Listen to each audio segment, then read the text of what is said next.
there are none, where we left off on Wednesday is that we initiated our discussion of the first DNA virus that we'll consider. DNA in that the genome is double-stranded DNA of our virus, and the virus is a Polyoma virus, and our prototype is simian virus 3, the monkey virus. And so these viruses are very small particles, slightly larger than the coronaviruses, in the order of 30 to 35 nanometers in size. They're naked icosahedral particles. And so we'll dissect the replication of SV40 in a monkey cell today. Many seminal discoveries came out of the study of SV40 in terms of mechanisms of gene expression and regulation of expression that occurs in animal cells. And so what we're going to do is deliver our small double-stranded DNA genome to the nucleus of the cell. So the action is going to be within the nucleus of the infected cell in terms of the gene expression, except for the translational responses. We always make proteins in the cytoplasm. We make proteins in the cytoplasm, but they'll be targeted back to the nucleus. We're going to build our new particles in the nucleus of the infected cell, and then they'll be released, in this case, by lysis. All right, so how does all this happen, and what are some of these mechanisms that are so important that I've alluded to? So the scheme is SV40 is our prototype virus, and we'll say it's a CV1 cell, a monkey kidney cell.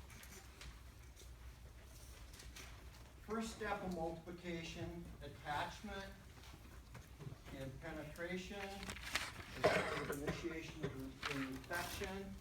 The attachment to the cellular receptor, a major cellular receptor is a class 1 antigen component of the major histocompatibility complex. So the receptor on the cell side, MHC class 1 antigen. Also, more recently, some glycolipids of the GM1 type seem to be important in that initial attachment of the virus particle to the cytoplasmic membrane. BP1 is a key component of the viridian capsid. So then we have receptor-mediated penetration through endocytosis, but the mechanism is a little different for these small DNA viruses in that the penetration through receptor-mediated endocytosis is not through the large clathrin pits or clathrin-coated pits that we've seen with other viruses, but it's through caveolin-dependent mechanisms. So it's a different cellular protein. It's the caveolin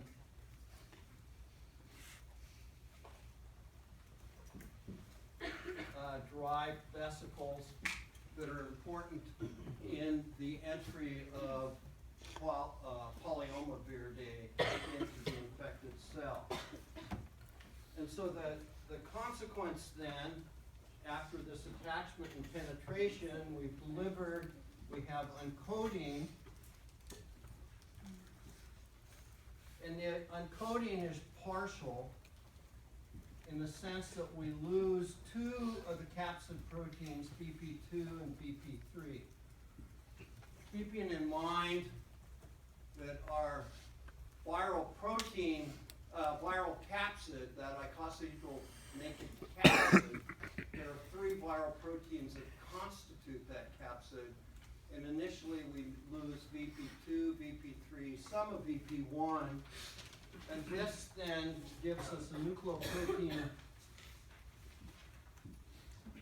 so-called nucleoprotein complex within the infected cell. And that complex then is constituted by our viral chromatin So our double-stranded DNA in association with the cell's histones, that's what makes it a chromatin structure, because we have the 4 cellular histones that are constituents of our particle by virtue of interaction with the DNA. Plus, we have some remaining VP1 associated with the complex that we derive by this partial encoding. And VP1 has as part of it an NLS, a nuclear localization signal. And that's after we've entered, after the particles entered and through these Kaplan-coated vesicles, uncoded and delivered this to the cytoplasm. Then we have microtubule motors that are important for the transport of those nucleoprotein complexes through the cytosol to the nucleus, because our replication is going to be within the nucleus. So it's microtubule motors that are responsible for this action, and then the nuclear localization signal is with VP1 that delivers this complex into the nucleus of the infected cell. And so that interaction occurs, for those of you that have had cell biology, with the so-called important, it's important, but this complex is called important, is machinery for entry through the nucleopore into the nucleus of targeting mechanisms. And in this case, it's important, A alpha and beta is what's important. Yeah, so at any rate, then we end up with our DNA with some protein within the nucleoplasm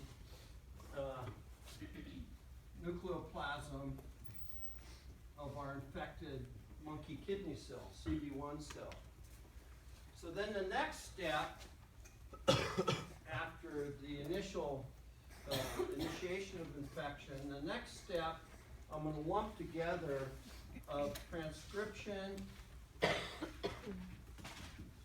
which will need to have occur, and then translation, protein synthesis to make the proteins from those initial transcripts that we make. Lump them together in a context of the early gene expression. The gene expression that will occur off of our input DNA. The gene expression prior to any DNA replication in the infected cell. All right, so on your handout,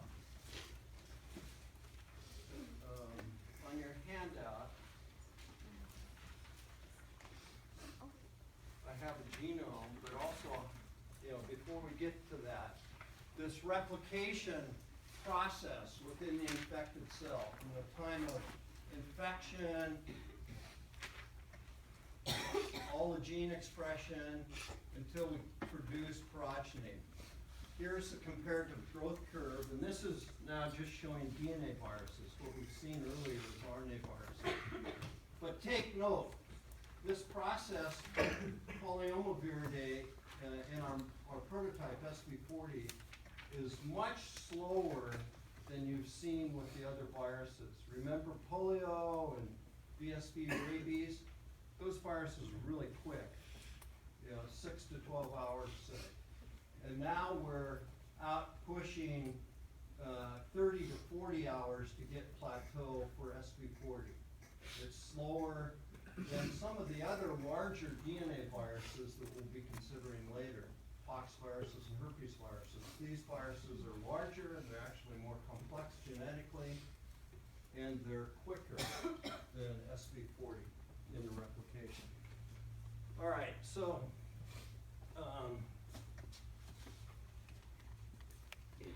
this is a key figure on your handout. This is figure, better be 1 if it's key, right? So figure 1.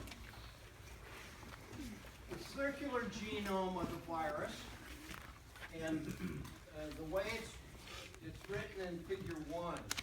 And when you look at DNA virus schematics of the circle of the genome, or the circle of the genome of, as I put it here, the one on your cell summary here is written in the orientation as one on figure 1 of your handout.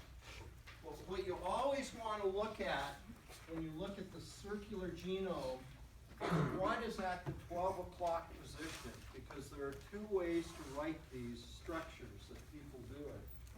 And so one of the ways is to put the origin of the replication site at 12 o'clock. And so on our map, that's what ORI is. ORI stands for the origin of replication and DNA replication. ORI is at 12 o'clock. And on this figure 1 map, ORI is at 12 o'clock. So the 12 noon position can be ORI. But in map units, then, that's not 1. That corresponds, in terms of map units, the way people write it, to 0.67. If you consider the whole circle is 0 to 1. But in numbering nucleotides, in terms of numbering nucleotides, the ORI would be 0 or 5243, because our prototype virus has 5,243 base pairs. So at ORI, that's taking a 0 or 5243 going around the circle. Okay, we'll generally look at the map this way, but in case you look at other, sources and texts, another way of writing the map is to put the eco R1 restriction site at 12 noon. The eco site on our map and the summary cell and on figure 1 is at this position, about 5 o'clock. But sometimes that's rotated to make this position be at 12 noon. So at any rate, eco R1 is 0 or 1 for the map position. That's the other way of orienting. And this in part goes back to some of the first work that was done with restriction enzymes and DNA as tools. There's actually a Nobel Prize for mapping SV40's genome with restriction enzymes and then using that information to map how the RNA is synthesized. That's the basis of Nathan's Nobel Prize in medicine and physiology. So ECO was an important enzyme. It was one of the first restriction enzymes, and the ECO site is right here, the way we've drawn our map. And that would correspond to nucleotide 1782. All right, so there are a couple of ways to make the map. We're making it this way. So the early gene expression will be off the minus strand and about half of the genome going this way when the map is drawn in that position. All right, so how about this early gene expression, early transcription that will occur? All right, so RNA synthesis of these viruses occurs within the nucleus of the infected cell, and it's totally by cellular machinery. The only thing the virus is providing is the template, the DNA. So this is different from our other viruses so far. So it's a nuclear event. It's catalyzed by cellular machinery. So it's cellular RNA Pol2. As you've learned in genetics or introductory biology, there are 3 different RNA polymerases in eukaryotic cells, including animal cells like monkey cells. It's Pol2 that makes the transcripts that are mRNA that are protein coding genes. And so RNA Pol2 plus the general factors that you've learned about, these are all cellular components. These are the so-called cellular transcription factors TF little 2, because it's transcription factor 2. They're called general factors because Pol2 polymerase needs them for any promoter it's going to transcribe from. And there are a bunch of these factors, A, B, C, blah, blah. It'll take us to D and E because we're going to come back to D in a second. So a lot of our knowledge about how Pol2 works with these general factors was worked out with SV40 and with adenovars and other different DNA bars.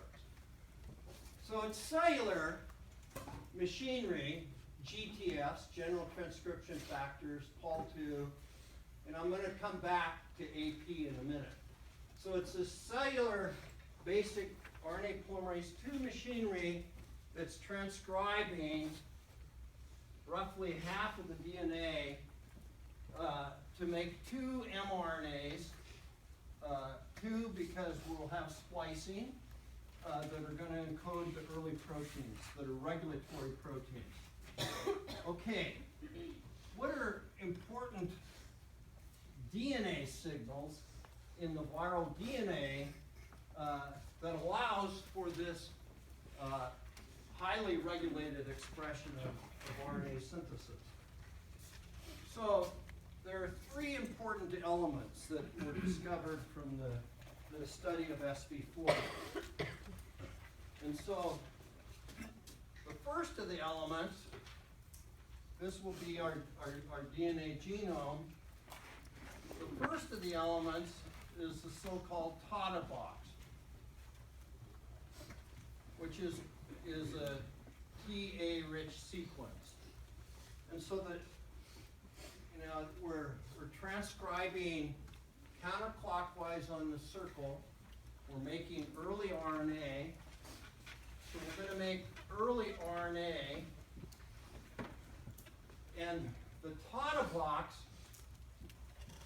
was discovered as the element that positions the site of transcription. So TATA then positions the start site. It positions the site at which Pol2 with the general factors initiate transcription on that piece of DNA. All right, and that site occurs on our DNA roughly 25 to 35 base pairs downstream of the TATA box is where the transcription initiation site is. And so how does that work? It works because the TATA box is the binding site for the general transcription factor TF2D. So TF2D is the key factor that binds to the TATA box to set up the initiation complex so Pol2 starts at a relatively precise site for transcription. TF2D is sometimes called TBP, the TATA binding protein. So that was the first element that was discovered to position transcriptional initiation with some degree of precision. The second site that was discovered in the study of SV40's DNA, trying to figure out how the RNA is made in a regulated fashion, is the so-called 21 base pair repeats. TATA position start site for RNA synthesis by our Pol2. 21 base pair repeats, of which there are 3 of them. So we have 3 21 base pair repeats. So it's an element, DNA element, that's 21 base pairs long. And so what do these do? These were identified as the binding sites for a host transcription factor SP1. So SP1 gets its name because it's specialized protein 1.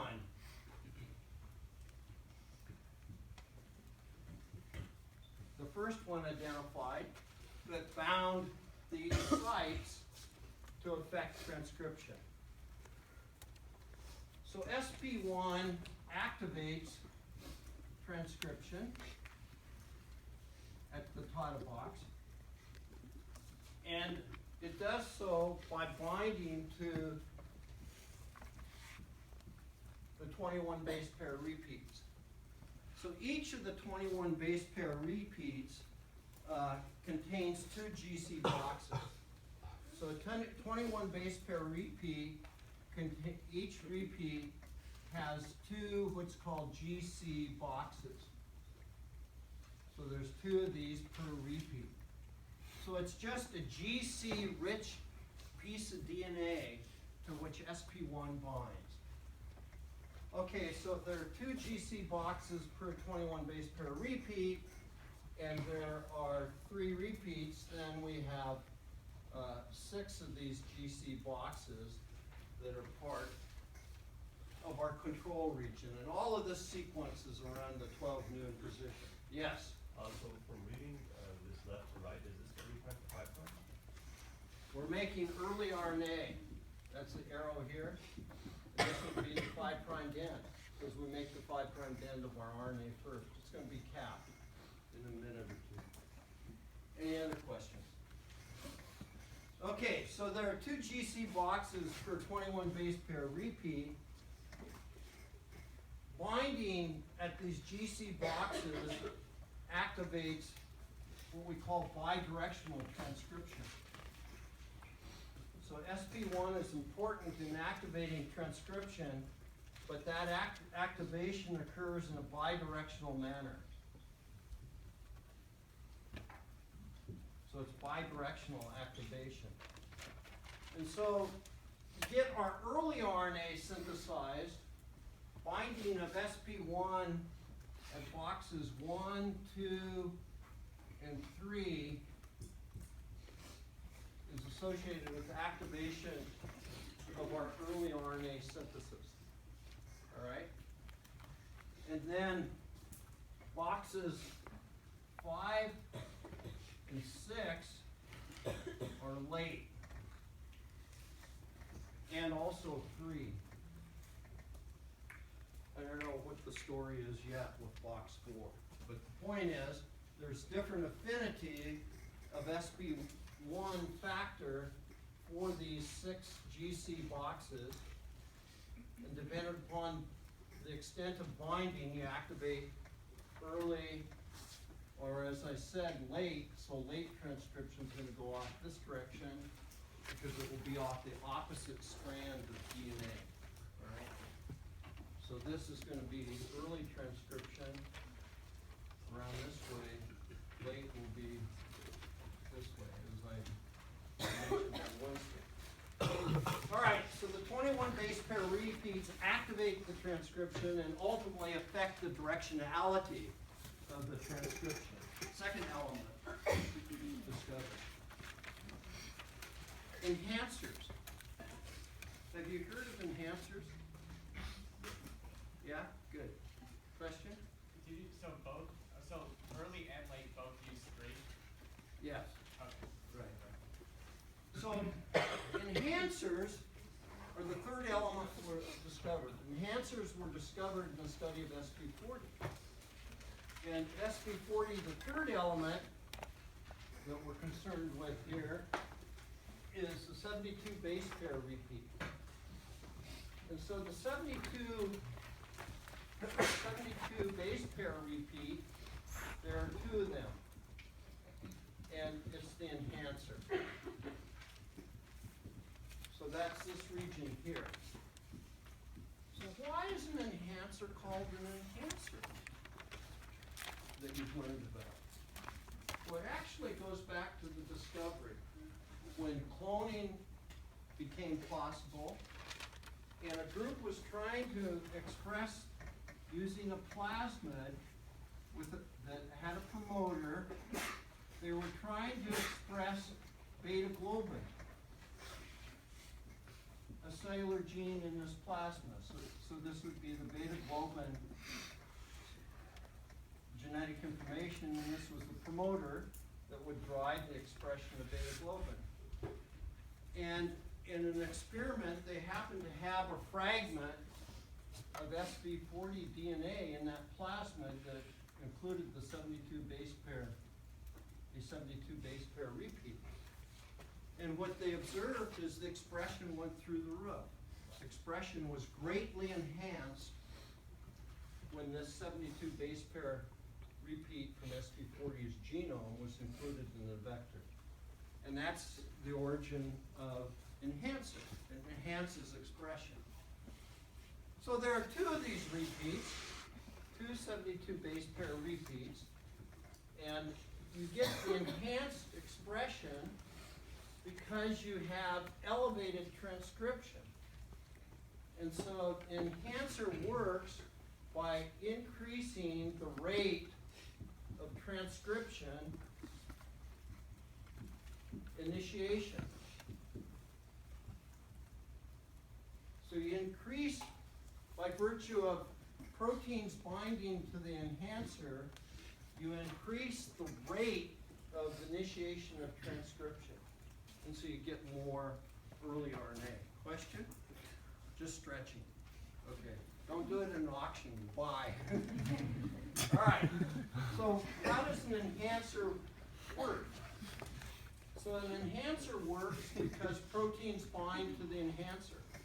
So on your handout, you have a figure that's going to illustrate. So this is illustrating we have TATA binding protein, or TF2D, binding at the TAT-rich sequence, the TATA box, positions the start of transcription by RNA polymerase II, together with many of these other general factors. The enhancer works, so this is that Pol II complex with the general TF2 factors and another rendition of the TATA binding protein binding at the TATA box to position the start of our transcription. The enhancer constitutes a sequence away from that initiation site element to which proteins are going to bind and then interact with the general factors to stabilize this complex. And so by virtue of stabilizing the complex, you increase the efficiency by which it functions to increase the rate of transcriptional initiation. All right, so enhancer increases initiation because we have proteins that bind to the enhancer. Proteins bind the enhancer sequence. So this enhancer sequence then actually is a series of overlapping sequences to which many different proteins can bind. And so that gives then some cell specificity, because the cell has to have the protein that's going to bind to interact. If the cell doesn't have it, then you don't get that function, and then transcription would be reduced. And so this is another explanation with DNA viruses for tropism. In some instances where you have very active virus replication, you have the constellation of enhanced binding proteins that you need. But when you don't have that active amplification, you're missing one or more of the protein. All right, so it gives a cell-specific response dependent upon the protein that's present, or combinations of proteins that bind to those sequences. So the organization of the motif is really important. What are the proteins? So the story gets really interesting. Are any of you taking cell growth control from Dr. Foltz? No one? Yeah, good. So you've heard of proto-oncogenes? Great. Here we go. The first protein that was purified that bound to our SV40 enhancer was called AP1. So the proteins that bind, it was purified. So it was AP1. Activator protein 1 is how it got its name. So you needed AP1 to bind to this base pair repeat. Then, we're going to have to forward about 2 weeks or a week to RNA tumor viruses and cloning. So it turns out that AP1 isn't a single protein. It's a family. They're transcription factors. And again, these are cellular proteins. These are cellular proteins. So it's a family of transcription factors. They're cell proteins. And they're proto-oncogenes. What that means is that they're the cellular homologue of the viral oncogene, for which Bishop and Varmus got the Nobel Prize at UCSF quite a few years ago. They're the ones that discovered that in an RNA tumor virus, when we get to them, RNA tumor viruses are oncogenic because they have a gene that's an oncogene. But there are a bunch of these different kinds of viruses, and there are a bunch of different kinds of oncogenes. And so one of them happens to be V-June. That's because it's the viral form of the June oncogene, which is a transcription factor. But there's a cellular homologue of it. And so AP1, C-June, is an AP1 member. That was the first one.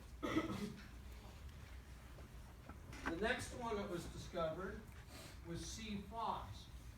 So these are AP1 protein components. How do they work? So these proteins work they're activated through dimerization. So they have to dimerize in order to function and bind the DNA. And they dimerize through a sequence that's leucine rich, that's called the leucine zipper. So the leucine zipper causes dimerization of AP1, and that dimerization leads to activation, so you can bind the enhancer. Okay? So C-June binds DNA as a homodimer. C-Phos, so it's an efficient activator. C-June is. C-Phos does not.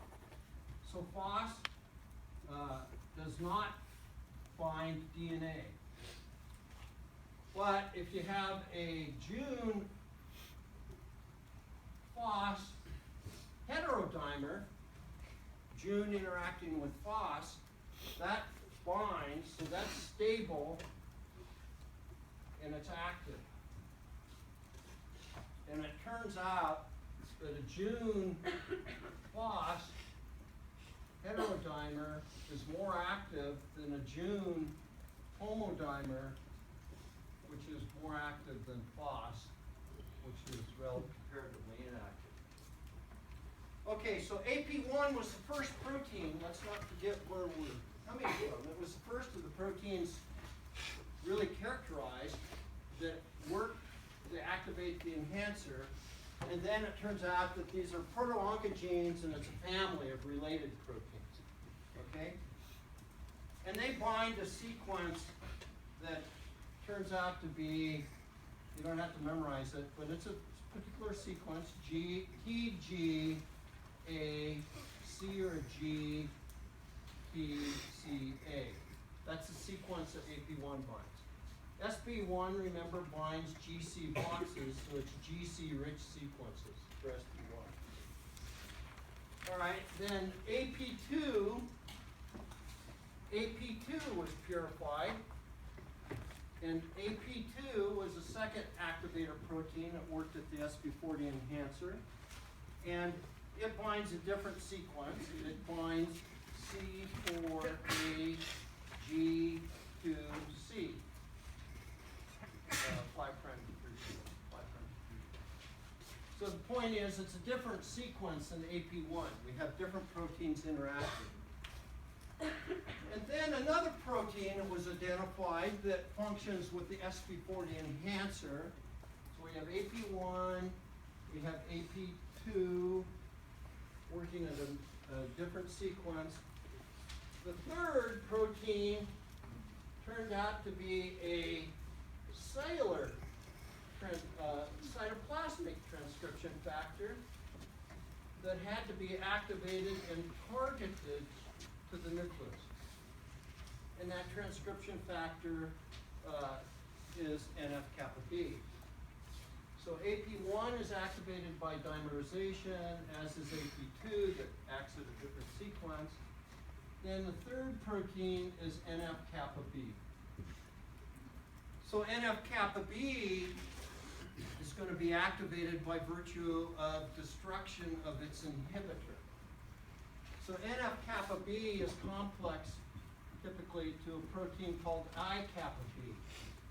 So NF-kappa B is the enhancer binding protein. It's going to be the transcription factor that increases the transcription by affecting that structure. But it's in the cytoplasm anchored by the inhibitor, I-kappa B. And so in the cases of infection, then you activate NF-kappa B. But if any of you had immunology or other gene regulation courses, you may have learned that NF-kappa B can be activated by lots of stimuli, not just infection. But how it gets activated is you free it from the inhibitor. And so there's a stimulus, some kind of stimulus that the cell gets. In this case, it's our infection. It leads to an activation of a kinase, and so I-kappa B gets phosphorylated. And when I-kappa B is phosphorylated, it dissociates from NF-kappa B. So instead of having an inactive complex in the cytosol, then the phosphorylation of the inhibitor causes the dissociation. You have free NF-kappa B. This then goes to the nucleus to bind its site, and so it's NF-kappa B is going to be another enhancer binding protein, binding the site in the nucleus to increase transcription. And so NF-kappa B binds a site G4A C T3C2. Different site than those AP sites. All right, so that's what's depicted here then. This would be AP1, AP2, NF-kappa B binding at our 72 base pair repeat sites, stabilizing the general Pol II complex so we get a more efficient and higher rate of initiation. All right, so really important discoveries coming out of the study of SP40, not just from the angle of SP40's replication, which we care about in virology, but gene regulation. Yeah. Okay, so the AP1, AP2, and then the NF-kappa B bind and subject to UP box? Yeah. Is that the question? Yeah, so the answer is yes. But that box, and I have another slide that you have on your handout, this kind of illustrates that in a sense, this would be our 72 base pair elements, right? And so But as I was telling you, one of these elements that's expanded here, forget about the specific letters because they're talking about other proteins. There are many more of these proteins that bind to the enhancer. But the 72 base pair sequence then has these overlapping motifs that give us various combinations of proteins, and it's what proteins we have in that particular cell that will bind, that will then give us the robustness of the enhancer function. So here's NF-kappa B binding, here's AP1 binding, some of these would be another name for AP2, right? So they're all binding, and it depends to the extent that that occurring with this enhancer, but any other enhancer. Enhancers are really important in driving expressions of genes in infections, but also in development and the like, as you may have learned in your developmental biology class. Okay, but let's get back to our virology. And so we drive this early transcription. So we're driving transcription early. We're going from 12 noon counterclockwise around to 6 o'clock. So we make 2 early RNAs. They're both 19S in size. So we make one of the RNAs. So let me. So we'll make an early RNA, and this early RNA then is going to be processed. And so, how does this happen? So if this was the start, so this is 5' in, we're going to make this early RNA. I'm drawing it this orientation because we would be transcribing from here, and the start is giving us our 5' RNA around this direction. So we transcribe roughly from, it would be 0.66 position to about 0.17 if you're looking at the designation on the DNA. So this early RNA we get from this primary RNA that we make. This would be the primary RNA, and it's modified. It has 5' cap, so it's 7-methyl G that gets added by the cellular capping machinery.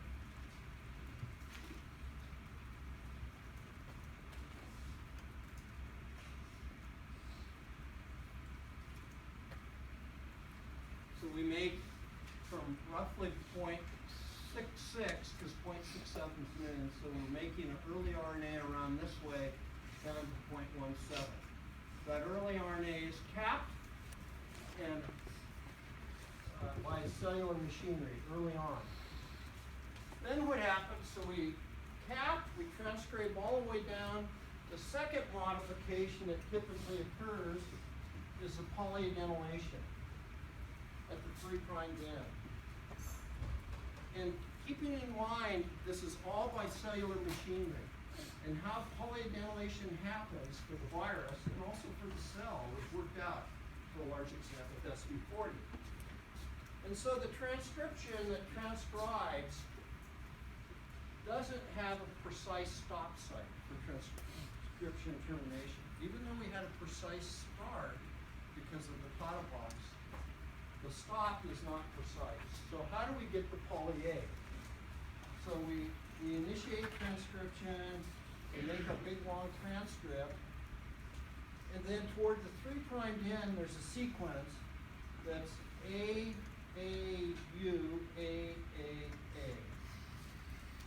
That's the hexanucleotide polyadenylation signal that was discovered with SV40. And then, typically 10 to 30 nucleotides downstream of that AAU, AAA, a C followed by an A, but the transcript is longer than this. But this turns out to be a site, and what we're trying to do is build our poly A, And the first step then is actually an endonuclease cleavage. So an cellular endonuclease cleaves after that signal. And that's the first step toward polydenylation. And then after that cleavage, then the second step is that the poly-A polymerase, again a cellular function within the nucleus, adds the A's. And we get, say, 100 to 200 A's added. So we had a primary transcript that's capped and polyadenylated by the cellular machinery. And then the next step is splicing, for which Sharp received the Nobel Prize, and we're doing his paper in section next week in medicine physiology for the discovery of splicing and the evidence that there is splicing. But what was the first key hint? So the hint for splicing, this is our circular map, this is the early gene expression, and we need to make a protein that's going to be key antigen that takes about all of this genetic information. But the remarkable discovery was that you could then take deletion more or less in the middle of the gene, and the deletion did not impair the production of the protein. So how could this be? You're deleting some of the sequence, but you don't change the protein. Well, the explanation, of course, is that the deletion is in the intron. And that was a first hint for something called splicing that's going on. So our primary transcript here will be spliced in two ways. This is the intron sequence removed. So we're going to splice such that we get what will be an exon, sequence removed, and then another exon. This would be exon 1, this is exon 2, and this is a removed sequence intron. And then we have a second splice pattern that gives us a larger exon 1 removed, so we have alternative exon 5' exon sites, intron sites. And then, in this case, we go down to poly-A. This case, poly-A. So this splice, both these RNAs are about the same size. So they're both 19S. This spliced RNA will generate, as a product, large T antigen when it's expressed in the infected cell. So it'd be this. Whereas the other spliced RNA, by virtue of the splicing, the second exon is not reading it, so the translation terminates. So this gives rise to small T antigen. All right, so the evidence for that splicing you'll consider in section next week, but that's the process. It was then discovered that there were conserved sequences that were important at the junctions, and so the junctions would be 5', this would be exon, you have an AG, this is a junction, GU, whatever the sequence, AG, next junction, G, blah, blah, 3'. This is exon, this is exon, and this is intron. So the sequences are highly conserved because they're the binding sites for small cellular RNAs, the so-called SN RNAs, and cellular splicing machinery that I'm not going to go into since it's not really a gene regulation class. But it was worked out in part with SV40 adenovirus.